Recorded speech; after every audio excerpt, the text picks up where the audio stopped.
1963. Affaire Jean-Marie Deveau. Condamné à tort à cause d'un infanticide.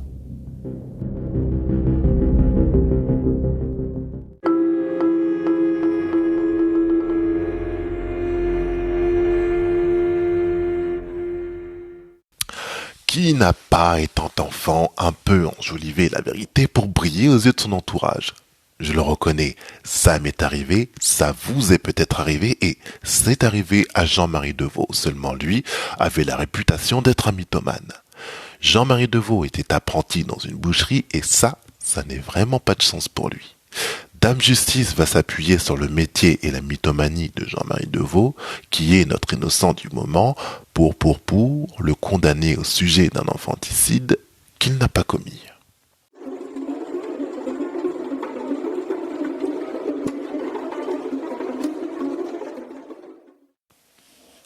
Vendredi 7 juillet 1961.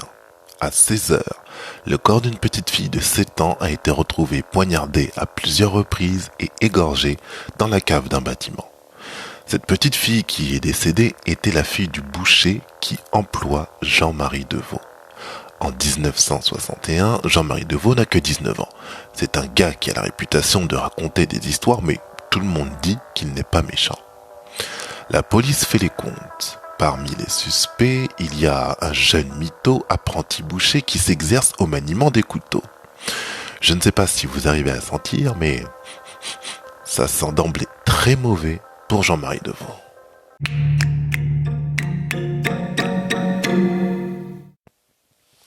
La rumeur enfle dans le quartier. La police et tout le voisinage soupçonnent immédiatement Jean-Marie Deveau d'être l'assassin de Feu, la fille du boucher. Je vais vous rappeler l'âge de Jean-Marie Deveau. C'est vraiment très important parce que ce qu'il va faire pour se sortir de l'embarras va être tellement grotesque qu'on comprend tout de suite qu'il n'y a qu'un gars de son âge qui peut mettre au point quelque chose d'aussi ridicule.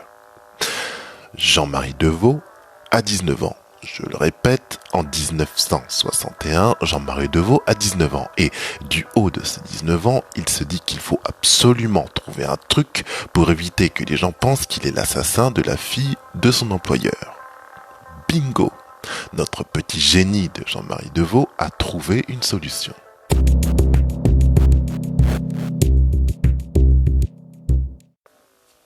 Jean-Marie Deveau est retrouvé inanimé devant la boucherie de son employeur. Les secours et la police sont alertés. La police interroge Jean-Marie Deveau. Elle souhaite savoir ce qui s'est passé. Écoutez bien, parce que là, c'est le pompon. Si j'avais été inspecteur et que j'avais entendu ça, je pense que j'aurais envoyé Jean-Marie Deveau directement au trou, moi-même. Jean-Marie Deveau explique à la police qu'il s'est fait agresser par le meurtrier de la fille de son employeur. Les forces de l'ordre demandent à Jean-Marie Deveau une description de son agresseur. Jean-Marie Deveau répond qu'il ne sait pas à quoi ressemblait son agresseur, mais qu'il est sûr qu'il s'agit du meurtrier de la petite fille. Jean-Marie Deveau ajoute qu'il est évident que ce n'est pas lui qui a tué la petite fille, car s'il s'est fait agresser par l'assassin, ça signifie qu'il n'a rien fait. Voilà, je pense que vous comprenez maintenant pourquoi j'ai insisté sur l'âge de ce scénariste de génie qui est Jean-Marie Deveau. Comme c'est étrange, comme c'est bizarre, la police n'a pas cru un seul mot de l'histoire de Jean-Marie Deveau. En revanche, elle a une certitude. Jean-Marie Deveau est l'assassin de la fille de son employeur. Maintenant, il faut qu'il passe aux aveux.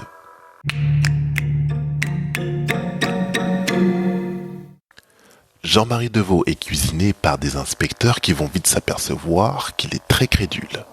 Les inspecteurs vont dire à Jean-Marie qu'il possède un sérum de vérité qui va l'inciter, contre son gré, à dire ce qu'il a fait. Jean-Marie Deveau gobe la supercherie, il panique et avoue qu'il a menti en ce qui concerne son agression et ajoute qu'il a tout inventé pour être disculpé. Il n'y a plus aucun doute pour la police, ce mytho de Deveau est l'assassin de la petite fille. Les inspecteurs insistent et menacent une nouvelle fois Jean-Marie Deveau d'utiliser le sérum de vérité sur lui s'il n'avoue pas le meurtre. Comme Jean-Marie a peur des aiguilles, il s'accuse du meurtre. Oui, vous avez bien entendu, cette histoire est un véritable sketch. Jean-Marie Deveau s'est accusé du meurtre de la fille de son patron parce qu'il a peur des aiguilles. Ensuite, il se rétracte, mais vous aurez bien compris que personne n'apporte plus aucune valeur à ce qu'il dit. Des témoins vont attester de la présence d'un rôdeur à l'endroit et à l'heure à laquelle jouait la petite fille le jour du meurtre. Les inspecteurs vont ignorer cette piste. Un chat est retrouvé mort, Jean-Marie Deveau est soupçonné d'avoir tué le félin parce que les inspecteurs vont faire le lien avec le meurtre de la petite fille et le cadavre de l'animal qui a été retrouvé mort près de la boucherie où était employé Jean-Marie Deveau. Pendant la reconstitution du crime, les inspecteurs soufflent discrètement les bonnes réponses à Jean-Marie Deveau.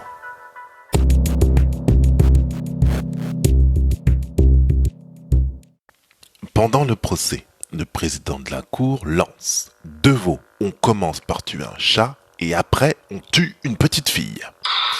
Là, autant vous dire que quand le président, qui est chargé de la bonne gestion de l'audience, lâche ça devant toute l'assemblée, que vous soyez coupable ou non, c'est mort.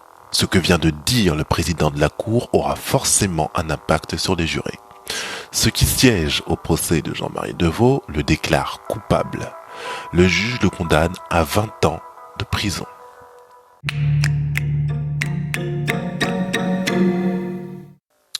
Lorsqu'un gars est incarcéré pour avoir fait du mal à un enfant, ses petits camarades prisonniers sont au courant et ils s'arrangent pour lui faire passer des moments, on va dire, inoubliables.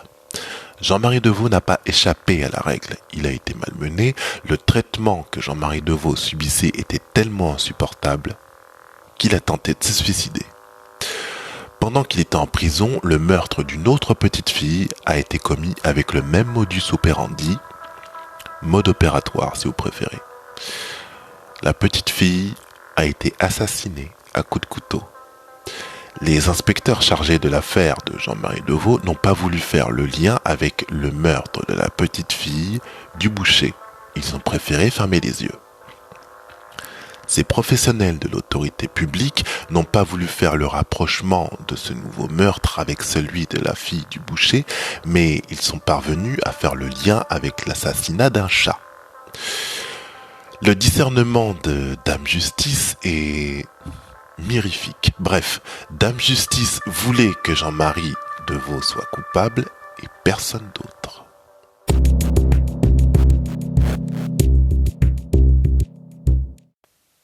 Alors, je tiens à m'arrêter ici 2 secondes pour présenter mes plus plates excuses à tous les avocats commis d'office. Je les croyais tous indolents parce qu'ils sont mal rémunérés et j'avais tort.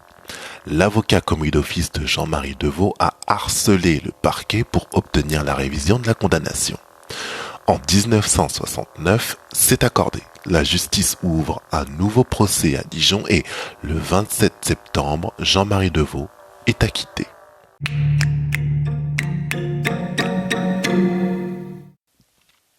Pour 8 années passées en prison, Jean-Marie Deveau a été indemnisé 125 000 francs. Alors, ne bougez pas, j'ai fait le calcul, ça nous fait 19 055 euros.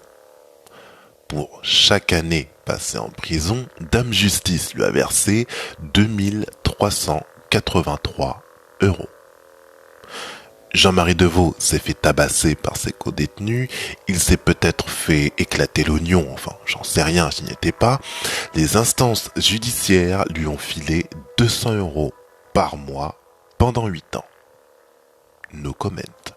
Le véritable assassin de la fille du boucher n'a jamais été retrouvé.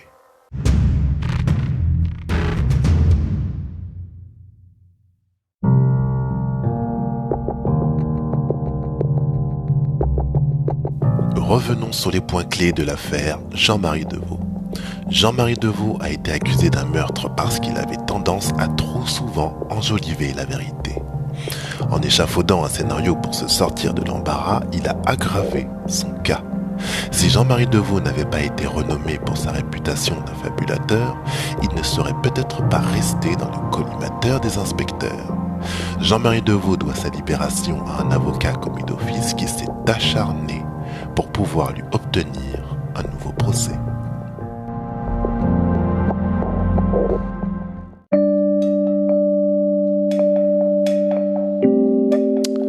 Alors, la morale de cette histoire. Je dirais que ce n'est pas un tort d'avoir de l'imagination, mais lorsqu'on est soupçonné de meurtre, mieux vaut éviter de la laisser s'exprimer.